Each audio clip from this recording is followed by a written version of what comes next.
আসসালামু আলাইকুম। আজকে হচ্ছে আমাদের লেকচার 11, যেটা কি hypothesis testing in clinical trials for non parametric test. So আমরা এই লেকচার 10 জুড়ে পুরাটা জুড়ে হচ্ছে প্যারামেট্রিক টেস্টের জন্য হাইপোথিসিস টেস্টিং দেখছিলাম। এবার আমরা নন প্যারামেট্রিক টেস্টের জন্য দেখবো। সো এখানে আমরা কী কী ডিসকাস করবো সেটা হচ্ছে Mann Whitney U test, Wilcoxon signed rank test, Kruskal Wallis test, Friedman test and chi square test. So আগে আমরা একটা ডিফারেন্সগুলো দেখে নিই যে সেই প্যারামেট্রিক আর নন প্যারামেট্রিক টেস্টের মধ্যে ডিফারেন্সগুলো অ্যাকচুয়ালি কী কী। সো যেমন প্রথম হচ্ছে অ্যাজাম্পশনে হচ্ছে ডিফারেন্স আছে যে প্যারামেট্রিক টেস্টের বিষয়গুলোকে যে কি ওরা কি অ্যাজিউম করে যে ডেটাটা হচ্ছে নর্মালি ডিস্ট্রিবিউটেড থাকে আর ভ্যারিয়েন্সের মধ্যে হোমোজেনিটি থাকে, অর্থাৎ ভ্যারিয়েন্সগুলো প্রায় সমান সমান থাকে দুইটা স্যাম্পলগুলোতেই।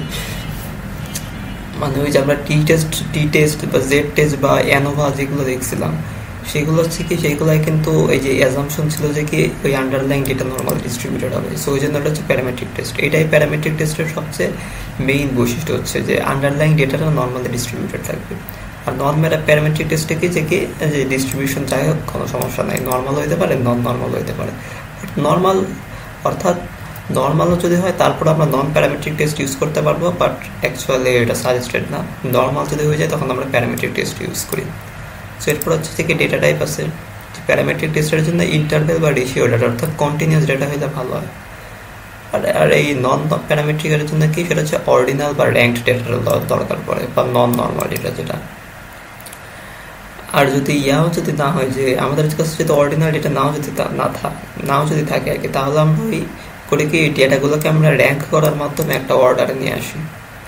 এরপর হচ্ছে মেজার্স, যে মিন অ্যান্ড স্ট্যান্ডার্ড ডিভিয়েশন বিবেচনা করে প্যারামেট্রিক টেস্টগুলো করা হয়, আমরা দেখছি অলরেডি সেটা। আর এখানে হচ্ছে মেইনলি মিডিয়ান অ্যান্ড র্যাঙ্ক ব্যবহার করা হয়। সে এক্সাম্পলস কি যে প্যারামেট্রিক টেস্টের অনেক এক্সাম্পল আমরা পড়ে আসছি লেকচার 10, টি টেস্ট, অ্যানোভা, তারপরে পিয়ারসন কোরিলেশন যদিও একদম মানে আমরা হাইপোথিসিস টেস্টিংয়ে দেখি নাই, বাট এটা হচ্ছে এক ধরনের প্যারামেট্রিক টেস্ট আর কি। তারপরে নন প্যারামেট্রিক টেস্টের মধ্যে হচ্ছে ম্যান হুইট নিউ আছে, ক্রুস্কাল ওয়ালিস আছে, যেগুলো আমরা আজকে ডিসকাস করবো। এরপরে স্পেয়ারম্যান কোরিলেশন আছে, এগুলো হচ্ছে নন প্যারামেট্রিক টেস্টের। পরে এফিসিয়েন্সির ভিতরে যদি বলেছি তাহলে প্যারামেট্রিক টেস্টের হচ্ছে এই এফিসিয়েন্সিটা অনেক পাওয়ারফুল যখন অ্যাজাম্পশনগুলো যখন কারেক্ট থাকে আর কি, অর্থাৎ এই অ্যাজাম্পশনগুলো যখন মিলে যায় তখন প্যারামেট্রিক টেস্টের এফিসিয়েন্সি খুব ভালো থাকে। আর নন প্যারামেট্রিক্সের বিষয়টা কি যে কি more robust for small or skewed data set, অর্থাৎ ডেটা সেটটা যদি একটু স্মল থাকে বা স্কিউড যদি হয় অর্থাৎ নন নর্মাল যদি হয় তখন নন প্যারামেট্রিক টেস্ট অনেক রোবাস্ট একটা মানে ক্যালকুলেশন করতে পারে আর কি। এরপর হচ্ছে আমাদের হচ্ছে কি অ্যাপ্লিকেশন। প্যারামেট্রিক টেস্টের অ্যাপ্লিকেশনগুলো কখন দেখলাম আমরা যে স্যাম্পল সাইজ যদি লার্জ হয় অর্থাৎ 30-এর বেশি থাকে ইউজুয়ালি, আর নর্মালিটি যদি মেট করে তখন হচ্ছে আমরা এটা অ্যাপ্লাই করতে পারি। আর নন প্যারামেট্রিক কি যে স্মল স্যাম্পলসের জন্য বা আউটলায়ার আছে ওইসব ডেটার জন্য বা অরিজিনাল ডেটার জন্য হচ্ছে আমরা নন প্যারামেট্রিক টেস্ট ইউজ করতে পারি। সো আমরা এখন একটা দেখি ম্যান হুইট নিউ টেস্টটা দিয়ে আমরা শুরু করি। সো এটা কখন ইউজ করেছি কি when the assumption of independent t-test does not hold, we use man wheat U test as a good alternative। অর্থাৎ ইন্ডিপেন্ডেন্ট টি টেস্ট তো আমরা দেখছিলাম যে আমরা দুইটা গ্রুপের মধ্যে মিনটা কম্পেয়ার করবো আর কি। তো ওইটার জন্য কি যে ওই দুইটা গ্রুপের ডেটা হচ্ছে নর্মালি ডিস্ট্রিবিউটেড থাকতে হয় আর ভেরিয়েন্সও প্রায় ইকুয়াল থাকতে হয়। সো এই দুটো অ্যাজাম্পশন যদি বাই চান্স যদি ম্যাচ না করে তো ওই ক্ষেত্রে আমরা কি করবো, তখন ওই ক্ষেত্রে আমরা করবো কি আমরা হচ্ছে ম্যান হুইট নিউ টেস্টটা করতে পারি। একটা এক্সাম্পল দেখি আমরা যে a clinical trial is conducted to compare the effectiveness of drug A and drug B in reducing blood pressure. Two independent groups of patients receive either drug A or drug B, and their blood pressure reduction in millimeter of marker is recorded after 4 weeks. আচ্ছা ভালো কথা। So প্রথম group হচ্ছে drug এ নিছে, ওদের রিডাকশনটা এই যে 8, 12, 15, 20, 22। আর drug B যারা নিছে তাদের 4 উইক পরে রিডাকশনটা কত হয়েছে 10 unit, 14 unit, 18 unit, 20 unit, 25 unit. So আমাদের কাছে এটা দেওয়া আছে। কোশ্চেন কি হচ্ছে test at a significance level of 0.05, is there any significant difference in the effectiveness of drug A and drug B? So drug A and drug B এর মধ্যে কোনো সিগনিফিকেন্ট ডিফারেন্স আছে কিনা। সো এটা আমরা কীভাবে করতে পারি যে সো এটার স্টেপ 1 হচ্ছে যে আমরা null and alternative hypothesis state করবো। সেটা হচ্ছে H1 কে যে কি there is no difference between the ranks of drug groups, আর H0 হবে কি যে there is a difference between the ranks of drug groups. তারপরে স্টেপ 2টা কী করতে হবে সেটা হচ্ছে আমাদের ডেটাটাকে একটা র্যাঙ্ক করতে হবে। সো র্যাঙ্কটা আমরা কীভাবে করবো, এই যে drug A and drug B যে আছে এই দুটাকে যদি আমরা হচ্ছে করি মানে এই দুইটা ডেটা সেট নিয়ে যদি আমরা একটা ডেটা সেট যদি তৈরি করি, এরপরে সেই ডেটা সেটটাকে আমরা সর্ট করবো আর কি, ছোটো থেকে বড় সাজাবো। তো ছোটো থেকে বড় সাজানোর পরে আমরা র্যাঙ্কগুলো পেয়ে যাবো আর কি। সো এই যে ছোটো থেকে বড় সাজাইছে আমরা, এইভাবে ছোটো থেকে বড় সাজাইলাম। এরপরে কি একদম ছোটোটার র্যাঙ্ক কত 1, এরপরেরটার র্যাঙ্ক কত 2, এরপরটা 3, 4, 5, 6, 7, 8, 9 এভাবে করে গেলাম। এখন ক্ষেত্র বিশেষে এমন হইতে পারে যে কি ভ্যালু তো মনে করেন আমাদের এই ডেটা সেটে দুইবার একই ভ্যালু বারবার আসতে পারে, যেমন 20 দুইবার আসছে, বাকিগুলো একবার আসছে কিন্তু 20 দুইবার আসছে। সো 20-এর র্যাঙ্ক কী হবে? সো আমরা ইনিশিয়ালি র্যাঙ্ক করবো কি যে কি 20-এর র্যাঙ্ক এখানে 7 দিলাম, পরের জন্য 20-এর র্যাঙ্ক আবার 8 দিয়ে দিলাম, এইভাবে আমরা করে ফেলবো। বাট এরপর হচ্ছে আবার অ্যাডজাস্টেড টাইস বলে একটা ব্যাপার থাকে, যেরকম টাইকে এখানে টাই হয়েছে না, 20 এখানেও আছে, 20 এখানেও আছে।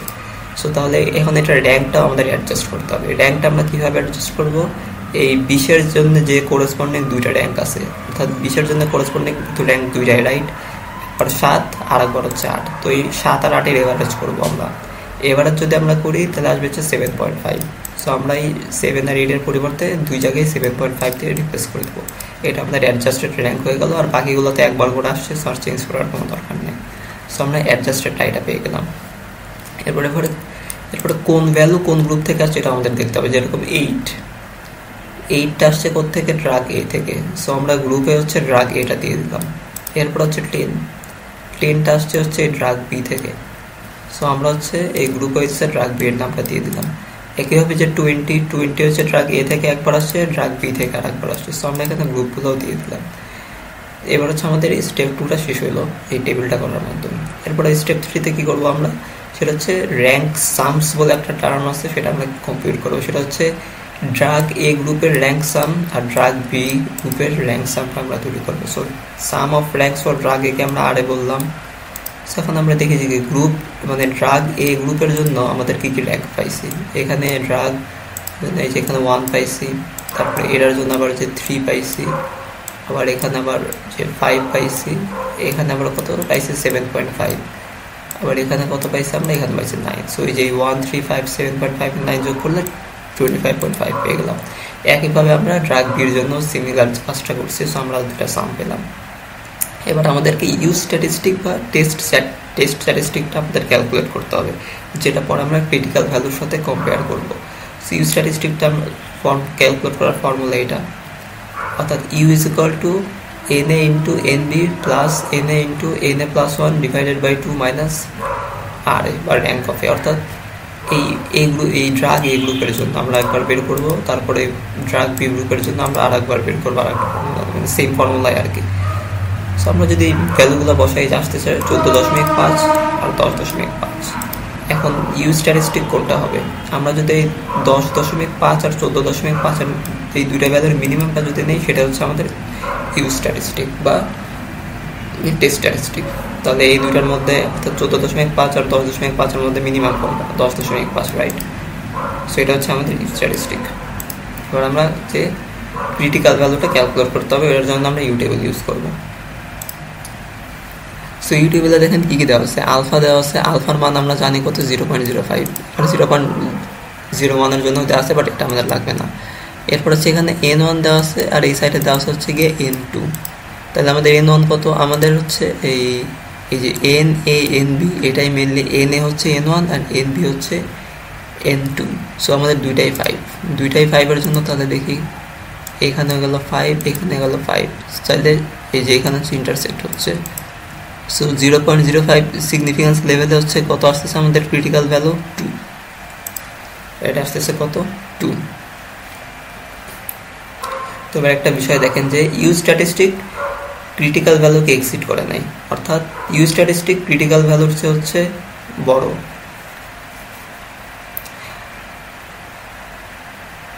ওইটা এখানে একটা কারবার আছে, ঠিক আছে? আমি একটু পজ করি। ওকে, সো এখানে আমাদের কি দেখতেছি? ইউজ স্ট্যাটিস্টিকটা হচ্ছে ক্রিটিক্যাল ভ্যালুকে এক্সিড করে গেছে।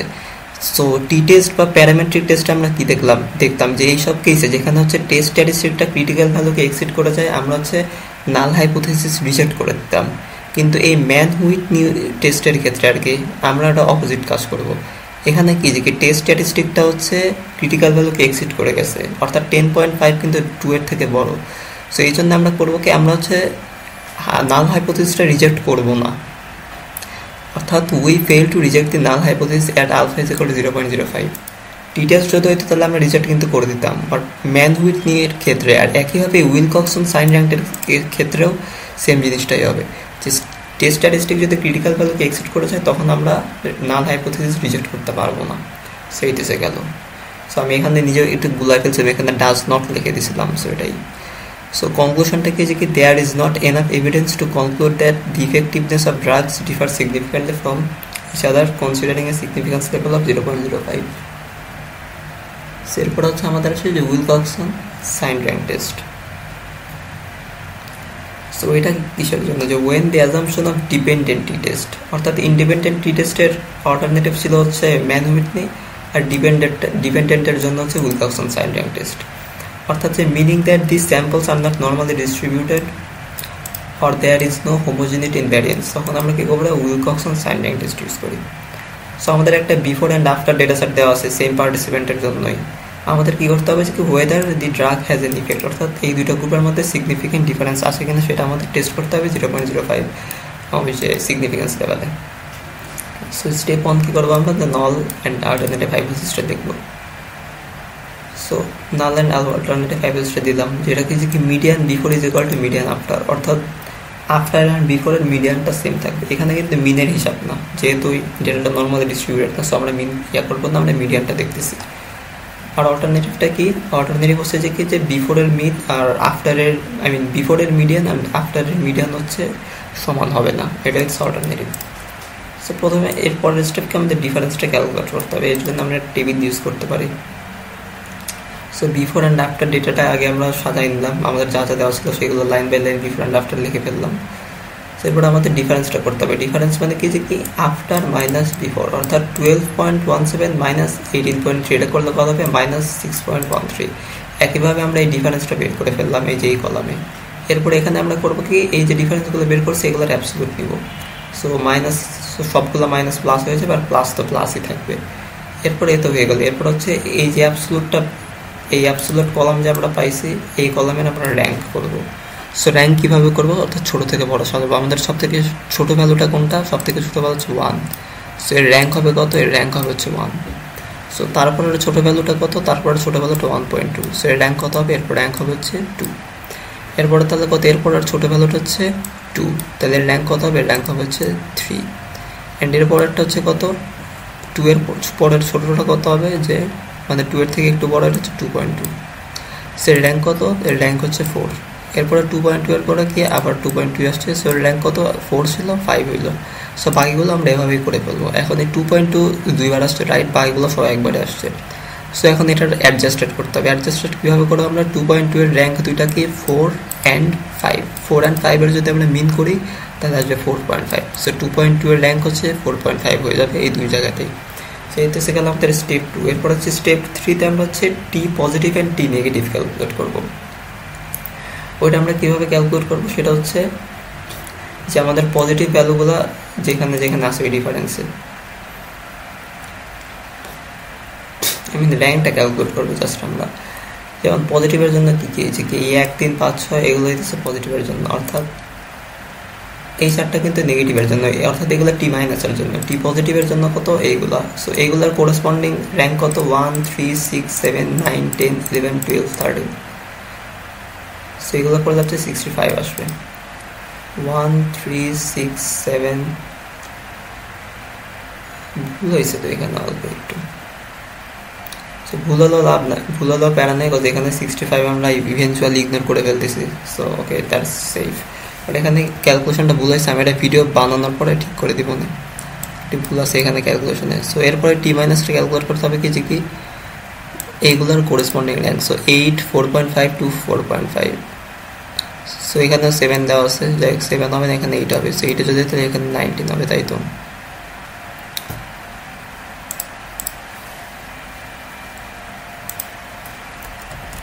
সো এখানে আসতে হচ্ছে 8, এখানে হবে তাহলে 19।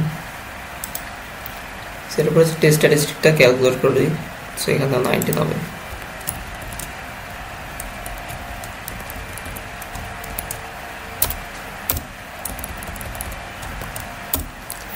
19 হইল। এবার কি করতে বলছে যে ডাব্লিউ, আমার কার্সারটা না দেখা যায় না, calculate critical value from W table for alpha and N এর জন্য। সো এখন আমরা নতুন একটা ডাব্লিউ টেবিল ওপেন করি। এখানে হচ্ছে আমাদের আলফা অ্যান্ড এন এর জন্য হচ্ছে ক্রিটিক্যাল ভ্যালুটা বের করতে হবে। সো আলফা হচ্ছে 0.05 আর এন কত আমাদের এন হচ্ছে কতজন আছে এখানে, 1 2 3 4 5 6 7 8 9 10 11 12 13, সেন হচ্ছে 13। সেন যদি 13 হয় তাহলে হচ্ছে ক্রিটিক্যাল ভ্যালু আসছে হচ্ছে কত, 17। সো ক্রিটিক্যাল আসছে হচ্ছে 17। আর আমাদের ইয়া কত ছিল, আমাদের ইয়া হচ্ছে যে 19। তাহলে এবার কি, যে since the critical value does not exceed the test statistic, এই যে notice the rule is different here, অর্থাৎ আমাদের যে টেস্ট স্ট্যাটিস্টিক এই 19 কিন্তু ক্রিটিক্যাল ভ্যালুকে ছাড়াই গেছে। সো আমাদের কিন্তু নাল হাইপোথিসিসটা রিজেক্ট করে দেওয়া উচিত, অর্থাৎ আমরা এটা করতেছি না। আমরা করতেছি কিছু কি, so we fail to reject the null hypothesis at significance level of 0.05। So conclusion করলে কি আসতেছে, conclusion তাহলে আসতেছে যে we do not have enough statistical evidence to conclude that the drug effect on stamina is significantly different। এরপরটা আসে হচ্ছে আমাদের ক্রুস্কাল-ওয়ালিস এজ টেস্ট। এটা কখন করবো আমরা, যে এটা হচ্ছে করবো তখন যে when the assumptions of one way ANOVA are not met, তখন আমরা একটা নন প্যারামেট্রিক অ্যাপ্রোচ ইউজ করি, সেটা কি যে Kruskal Wallis H test. So let's say ANOVA আমরা কখন করি, আমাদের কাছে হচ্ছে 3টা স্যাম্পল দেওয়া থাকতো ডিফারেন্ট গ্রুপের। সো 3টে স্যাম্পলে মনে করেন প্রত্যেকটা স্যাম্পল বা গ্রুপে 10 জন করে আলাদা আলাদা মানুষ আছে, তো টোটাল 30টা মানুষ আছে। এখন দেখা লাগবে যে কি সেই কোনো একটা গ্রুপ হলেও আর একটা গ্রুপের সাথে ওই এভারেজ পারফরমেন্সে কোনো সিগনিফিক্যান্ট ডিফারেন্স আছে কিনা। তো সেটা আমরা ইউজ করতাম হচ্ছে এই অ্যানোভা, ওয়ান ওয়ে অ্যানোভা দিয়ে। সো ইনকেস যদি সেই ওয়ান ওয়ে অ্যানোভার হচ্ছে ওই অ্যাজাম্পশনগুলো মিট না করে, অর্থাৎ ডেটাগুলো যদি নর্মাল না হয় বা ভ্যারিয়েন্সে যদি ঝামেলা থাকে, তখন আমরা ক্রুস্কাল-ওয়ালিস এজ করতে পারি। সো এটার ইয়া কি, আমাদের একটা ডেটা সেট দিয়ে দিচ্ছে আমার 3টা স্যাম্পল বা 3টা গ্রুপের। প্রথম হচ্ছে নাল অ্যান্ড অল্টারনেটিভ হাইপোথিসিসটা ইয়া করবো যে 3টা গ্রুপের মিডিয়ান সেম।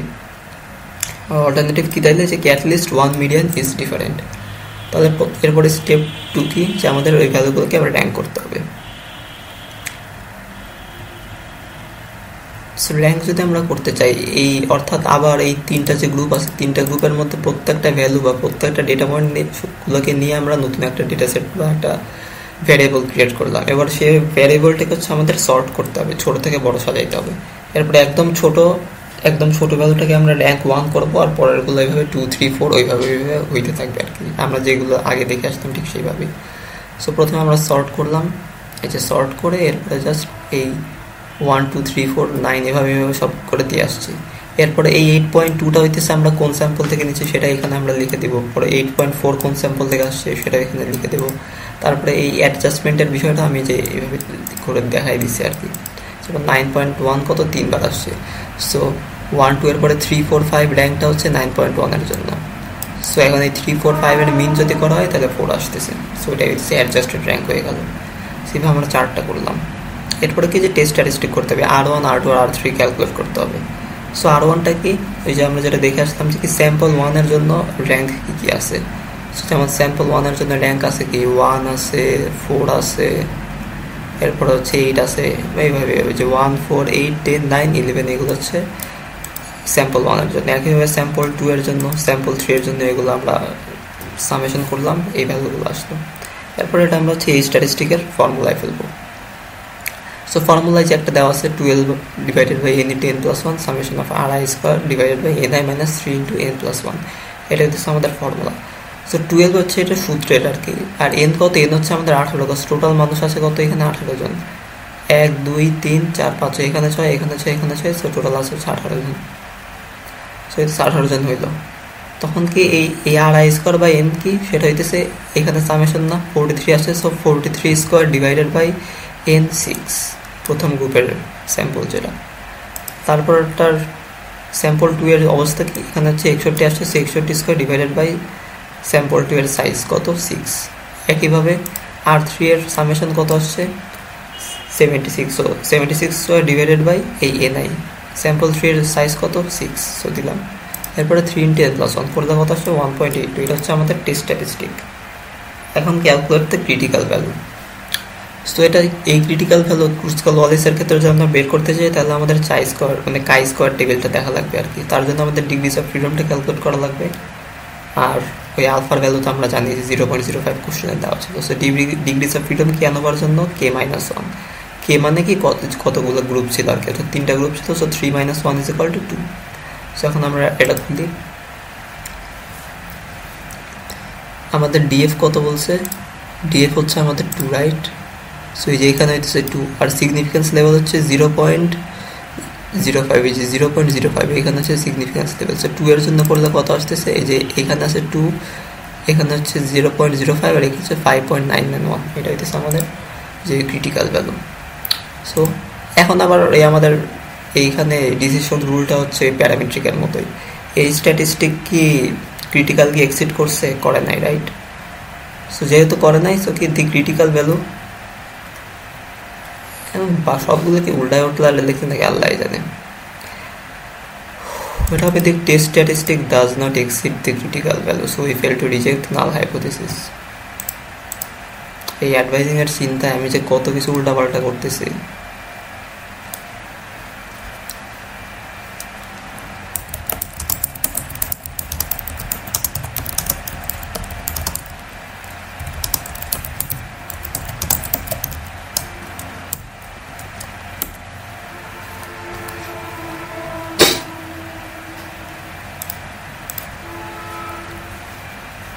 তাহলে কনক্লুশন কে যে কি no group has a different median meaning the distributions are all identical.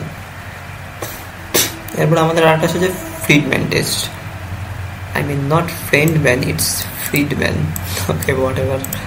So এটা কখন করা যায়, রিপিটেড মেজার্স এনফা ছিল না যে কি একই মানুষ যেমন ওষুধ খাওয়ার আগে হইতেছে তার একটা পারফরমেন্স মেজার করা হয়েছে, ওষুধ খাওয়ার 1 সপ্তাহ পরে মেজার করা হয়েছে, তারপরে ওষুধ খাওয়ার 2 সপ্তাহ পরে সেই একই মানুষগুলোর হচ্ছে কোনো পারফরমেন্স মেজার করা হয়েছে।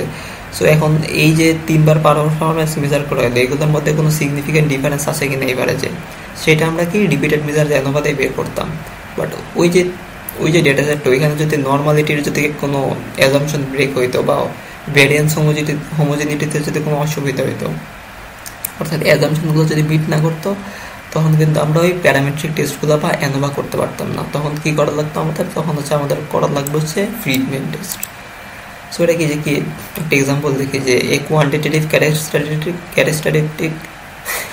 quantitative characteristic for 6 patients is given below. Test on a significance level of 0.05 whether there is a difference between week 1, week 2 or week 3, অর্থাৎ এটা patient 1, patient 2, patient 3, patient 4, patient 5, patient 6, এখানে হচ্ছে পেশেন্টগুলো same, এখানেও পেশেন্টগুলো same, অর্থাৎ 6 জন পেশেন্টই week 1 এর একটা measure নেওয়া হয়েছে তাদের আবার উইক 2 তে আর একটা মেজার নেওয়া হয়েছে, এরপর 6 সেম পেশেন্টগুলোর উইক 3 তে আর একটা মেজার নেওয়া হয়েছে, এটা বলছে। সো এখন আমরা দেখবো যে কি এই 3টা কন্ডিশনের মধ্যে কোনো সিগনিফিকেন্ট ডিফারেন্স আসে কিনা। সো প্রথমে কি আমরা যে নাল অ্যান্ড অল্টারনেটিভ হাইপোথিসিস স্টেট করবো, সেটা কি H0 বা নাল হাইপোথিসিস কি হবে যে কি there is no difference between the 3 conditions, অর্থাৎ কোনো ডিফারেন্স নাই বা কোনো ডিফারেন্স নাই ওইটাই। আর H1 কি যে there is a difference between the 3 conditions. তো এটা হচ্ছে গেল। তো এখন স্টেপ 2 কি, আমরা স্টেপ 2 হচ্ছে ক্রিটিক্যাল ভ্যালুটা ক্যালকুলেট করে, আমরা চাইলে আগে টেস্ট স্ট্যাটিস্টিকটাও ক্যালকুলেট করতে পারি আর কি, যেমন আমরা আগে তো তাই করে আসছি রাইট। সো এটা আপনার ইচ্ছা, আপনি স্টেপ 2, স্টেপ 3 কখন কী করবেন, that's up to you. So আমরা প্রথমে কি ক্রিটিক্যাল ভ্যালুটা বের করি, সেটা হচ্ছে আলফা অ্যান্ড ডিএফ এর জন্য। এখানে হচ্ছে ক্রুসকাল ওয়ালিস না ফ্রিডম্যানের জন্য হচ্ছে আমরা কাই স্কোয়ার টেবিলটা ইউজ করবো। সো আলফার মান 0.05 অ্যান্ড ডিএফ এর মান যখন 2 ছিল তখন আমাদের কি আসছিল 5.991 রাইট, মানে আগের ম্যাথের মতোই। সো এটা আমরা ক্রিটিক্যাল ভ্যালুটা বের করলাম, এবার হচ্ছে স্টেপ 3 বের করি আমরা, সেটা হচ্ছে আমরা ডেটাগুলোকে র্যাঙ্ক করি। অর্থাৎ এখন আমাদের এই স্টেপ 3-তে টার্গেটটা হচ্ছে কি ওই আগের ম্যাথগুলোর মতোই, যে সেটা হচ্ছে আমরা টেস্ট স্ট্যাটিস্টিক ক্যালকুলেট করার জন্য যে ফর্মুলা আছে সেই ফর্মুলা থেকে আমাদের ম্যাথটাকে আগায় নেওয়ার চেষ্টা করবো। সো ডেটাগুলোকে আমরা র্যাঙ্ক করি। সো র্যাঙ্কটা কী করতে হবে, এইখানে যে ছিল না যে কি এরা কিন্তু যে পার্টিসিপেন্ট 1-এর কিছু ডেটা আছে 27, 20, 34, এগুলোর মধ্যে হচ্ছে সবচেয়ে ছোটো কোনটা 20 না। সো আমরা এখানে একটা র্যাঙ্ক 1 দিয়ে দেবো। এরপরে কি এটা 27, এরপর একটা, সো এখানে আমরা র্যাঙ্ক 2 দিয়ে দেবো। সবচেয়ে বড় ভ্যালু কোনটা 34, সেখানে আমরা র্যাঙ্ক 3 দিয়ে দেবো। একইভাবে এটার জন্য সেকেন্ড পেশেন্টের জন্য সবচেয়ে ছোটো ভ্যালু কোনটা 2, এখানে আমরা র্যাঙ্ক 1 দিয়ে দেবো। এরপর একটা কত 8, এখানে আমরা 2 দেবো, 31 এটা সবচেয়ে বড় ভ্যালু, সেখানে আমরা 3 দিব। এইভাবে করতে করতে সবগুলোই করবো। যেমন এই যে দেখেন আমি করে রাখছি, যেমন থার্ড পেশেন্টের জন্য কি মেজার কি ছিল, 4 ছিল, 14 ছিল অ্যান্ড 3 ছিল। এই তিনটার মধ্যে সবচেয়ে ছোটো ভ্যালু কোনটা, 3। সো এটা হচ্ছে 1। র্যাঙ্ক কত, এটা র্যাঙ্ক হচ্ছে 1। এখন বাদ থাকে কত, 14 আর 4 বাদ আছে। 14 আর 4-এর মধ্যে সবচেয়ে ছোটো কোনটা, 4। সো এটা র্যাঙ্ক কত, এটা র্যাঙ্ক হচ্ছে 2। এরপরে বাদ থাকে কোনটা, 14, র্যাঙ্ক হচ্ছে 3। সো আমরা র্যাঙ্কগুলো বের করলাম। এরপরে নিচে হচ্ছে এই কন্ডিশন 1 বা উইক 1-এর র্যাঙ্কগুলো সব সাম করলাম। 2 + 1 + 2 + 1 + 1 + 2 করলে কত হয়, 9 হয়। এগুলো এখানে র্যাঙ্কগুলো যদি যোগ করে, অর্থাৎ 1 + 2 + 3 + 3 + 2 + 3 করলে কত হবে, টোটাল র্যাঙ্ক হচ্ছে 14। সো এখানে আমরা টোটাল র্যাঙ্কটা বের করলাম। এবার টেস্ট স্ট্যাটিস্টিকটা বের করতে হবে। আর একটা ফর্মুলা আছে, ফর্মুলায় যে কাই স্কোয়ারের একটা ফর্মুলা। সো ফর্মুলাটা আছে যে কি, এই ভ্যালুগুলো তো আমরা জানি, এই পর্যন্ত জানি। 12 n × k, k এর মান হচ্ছে 3, যেহেতু 3টা কন্ডিশন আছে। এরপর হচ্ছে কি আর স্কোয়ার। আর স্কোয়ার কি জাস্ট সিম্পল, যে কিছুই না, যে কি আমরা এখানে যা যা বের করছি তাই। যেমন 9 স্কোয়ার + 30 স্কোয়ার + 40 স্কোয়ার। আমি 30 আগে লিখে দিচ্ছি কোনো কারণে, সেটা করলাম। এরপর হচ্ছে এন এর মান কত, এন এর মান হচ্ছে 6, কজ পার্টিসিপেন্ট 6 জন ছিল, 1 2 3 4 5 6। সো এন এর মান হচ্ছে 6, কে এর মান 1। সেটা বসালাম, বসায় 2.3 চলে আসছে আমাদের টেস্ট স্ট্যাটিস্টিক। এবার কি, যে টেস্ট স্ট্যাটিস্টিক কি, 2.33 5.991 কে এক্সিড করতে পারে নাই, তার মানে এটা রিজেকশন রিজিয়নে পড়ে না। So we fail to reject the null hypothesis. সেটা হচ্ছে আমাদের গেল কি টেস্ট। এখন একটা কনক্লুশন, যে there is no difference among the 3 groups. 3 groups না, actually 3 conditions.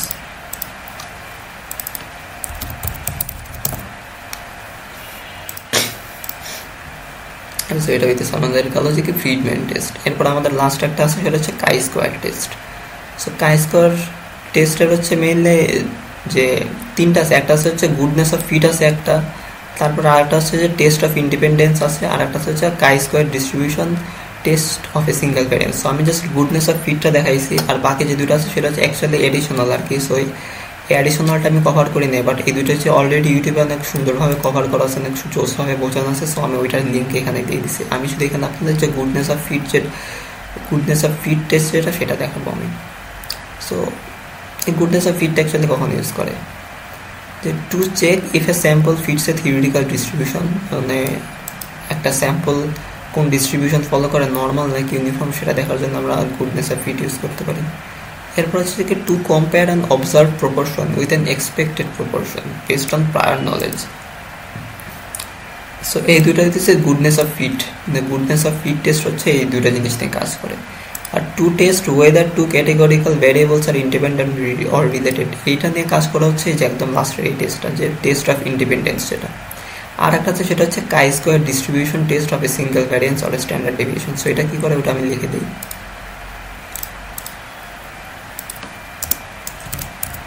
To test whether the variance of a sample follows the population variance, অর্থাৎ একটা পপুলেশন ভ্যারিয়েন্স থাকবে। সো ওইটাকে নাল হাইপোথিসিস ধরে আমরা টেস্ট করবো যে কি আসলে এই পপুলেশন ভ্যারিয়েন্সটা ওইটাই নাকি অন্য কোনোটা। সো ওইটা হচ্ছে যে ওইটার কাজ করে কি, সেটা হচ্ছে কাই স্কোয়ার ডিস্ট্রিবিউশন টেস্ট হবে সিঙ্গেল ভ্যারিয়েন্স, ওইটা নিয়ে কাজ করে। সো এখানে আমরা গুডনেস অফ ফিট টেস্টটা দেখবো আর কি, অর্থাৎ এই দুটার অ্যাপ্লিকেশন। সো গুডনেস অফ ফিটের একটা এক্সাম্পল দেওয়া আছে এখানে, যে a pharmaceutical company wants to test whether 4 different drug formulations have the same effectiveness in treating a disease. The company collects the following data.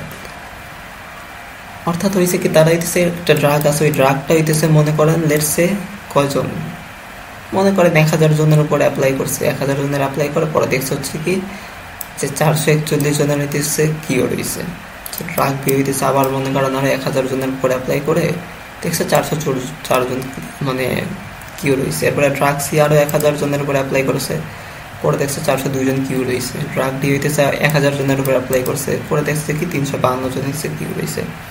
So ওরা দেখতে চাই যে কি এই যে একটু ভ্যারিয়েশন যে আছে, যেমন ওরা এক্সপেক্ট করছিল কি যে কি 1000 জনের উপরে যদি অ্যাপ্লাই করে তাহলে হইতেছে যে সব জায়গায় মানে 400 করে হইতেছে ইয়া হবে, মানে 400 থাকবে আর কি। 400 আসে নাই, কিন্তু সবগুলো যোগ করলে, আচ্ছা এখানে 400 কেন দিছে, রাইট, বিকজ আপনি যদি সবগুলো যোগ করেন, সবগুলো যোগ করলে আসবে হচ্ছে 1600। সো 1600কে এই গ্রুপ সংখ্যা কয়টা, 4টা না, সো 1600কে যদি 4 দিয়ে ভাগ করেন তো 400 আসে। এই জন্য হচ্ছে আমরা এক্সপেক্ট করছি কত, যে কি ড্রাগ এ 400 জনের কিউর করবে, ড্রাগ বিও 400 জনের কিউর করবে, ড্রাগ সি 400 জনের কিউর করবে, ড্রাগ ডিও 400 জনের কিউর করবে। সো এটা আমরা এক্সপেক্ট করছি, বাট অবজারভেশনে দেখতেছি বিষয়টা ওরকম হয় নাই, একটু ডিফারেন্স হচ্ছে। এই ডিফারেন্সটা একদম মানে র্যান্ডম ডিফারেন্স নাকি এটা রিয়েলি সিগনিফিক্যান্ট কোনো ডিফারেন্স, সো এটা হচ্ছে আমাদের মেজার করা লাগবে। সো এটার জন্য আমরা কী করতে পারি, গুডনেস অফ ফিট টেস্ট করতে পারি। সো এই যে test on the significance level of 0.05 whether the 4 drugs have equal effectiveness, অর্থাৎ আমরা ধারণা করছিলাম এটা ইকুয়াল ইফেক্টিভনেস হবে, বাট একটু ভ্যারিয়েশন আছে। এখন এই ভ্যারিয়েশনটা যে ন্যাচারালি র্যান্ডম হয়ে গেছে নাকি ভ্যারিয়েশনটা আসলেই ডিনোট করে যে কি ড্রাগের মধ্যে কোনো ইকুয়াল ইফেক্টিভনেস নাই, সেটা আমাদের টেস্ট করতে হবে।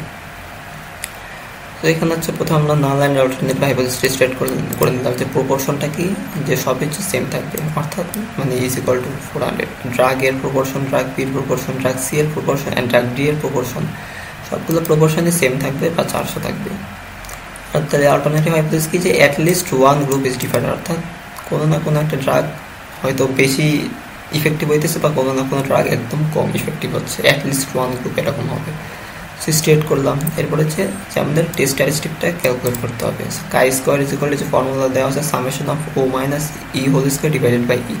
এখানে ও হচ্ছে অবজার্ভ ভ্যালু, ই হচ্ছে এক্সপেক্টেড ভ্যালু। সো একদম ইজি, সেটা হইতেছে কি আমাদের ও মাইনাস ই করতে হবে, এরপরে হোল স্কোয়ার করে ই দিয়ে ভাগ করতে হবে। সো এখানে দেখি আমাদের এই দিলে কি, যে এখানে অবজার্ভ কত 441, এক্সপেক্টেড কত 400, তাহলে 441 মাইনাস 400 এই সূত্রের whole square divided by expected কত 400। তারপরেরটাই কি, তারপরেরটাই হচ্ছে যে কি অবজার্ভ হচ্ছে 404, এক্সপেক্টেড হচ্ছে 400। 404 minus 400 whole square divided by expected হচ্ছে কত 400। সেভাবে করে করে আমরা এই পর্যন্ত গেলাম, এই যে এই পর্যন্ত করলাম। করার পর আমাদের কাই স্কোয়ার টেস্ট স্ট্যাটিস্টিক আসলে হচ্ছে 10.01। এরপর হচ্ছে আমরা আবার এরপরে কি করতে হবে, যে আমাদের ক্রিটিক্যাল ভ্যালুটা বের করতে হবে। সো এই যে calculate the critical value corresponding to DF and alpha. So এটা আমরা কোত্থেকে বের করবো, ওইটা আমরা বের করবো হচ্ছে ইয়া থেকে, যে কাই স্কোয়ার যে ডিস্ট্রিবিউশন আছে। সো 3 এর জন্য so DF and alpha, DF কত 3 আর আলফা কত 0.05। সো 3 এর জন্য 0.05 হচ্ছে যে 7.815। সো হচ্ছে 7.815 আসছে। তাহলে এখন দেখি আমাদের টেস্ট স্ট্যাটিস্টিক কত 10, ক্রিটিক্যাল ভ্যালু কত 7.8। টেস্ট স্ট্যাটিস্টিক কিন্তু এই ক্রিটিক্যাল ভ্যালুকে এক্সিড করে ফেলছে। সো আমরা নাল হাইপোথিসিসটা রিজেক্ট করে দেবো। নাল হাইপোথিসিসে কী ছিল যে কি যে ইফেক্টিভনেস প্রত্যেকটা ড্রাগেরই সমান। সো এটা রিজেক্ট করলাম। তাহলে থাকতেছে কি যে এটা, অর্থাৎ একটা না একটা ড্রাগ হয় বেশি সার্ভিস মানে হয় বেশি ভালো রেটে কিউর করতেছে, আর একটা ড্রাগ হইতেছে তেমন ভালো রেটে কিউর করতেছে না আর কি। ওইটা হইতেছে নাল হাইপোথিসিসে টিকে গেল। সেটা হচ্ছে কম যে at least one drug is testing the patients differently. So আর বাকি যে দুইটা টেস্ট আছে ওইটা আমি এখানে কভার করবো না, বাট আমি লিঙ্ক দিয়ে দিছি, দুইটা ভালো ভিডিও আছে, এখন অনেক ভালো করে বোঝানো হয়েছে, ওইটা আমি এখানে দিয়ে রাখছি। সেই হচ্ছে আমাদের আজকের লেকচারটা গেল। Thanks for watching.